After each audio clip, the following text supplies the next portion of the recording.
Ертегі кесте ханшайымдары. Ертеде бір өнерлі шебер өмір сүріпті.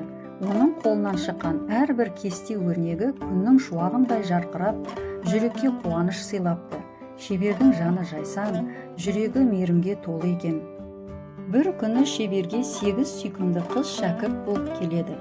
Олар жұлдыздай жарқырап, әр қайсысы өнерге құштар, жүректері таза екен.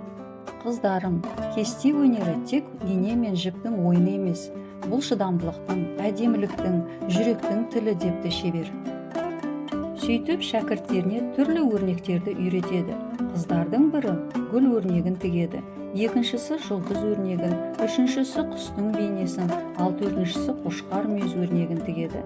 Бесіншісі ай өрнегін, алтыншысы күн өрнегін, жетіншісі жүрек өрнегін тіксе, ал сегізіншісі құрақ шеңбер өрнегін тікті. Шәкірттер бір-бірінің өнеріне сүйсініп, бірге тіккен кестелері үлкен көрпеге айналыпты. Ол көрпе сиқырлы екен. Кім сол көрпені қолданса, жүрегіне қуаныш пен шабыт қонады. Содан бері халық ол 8 қызды кесте ханшайымдары, ал ұстазын өнер шебері деп атап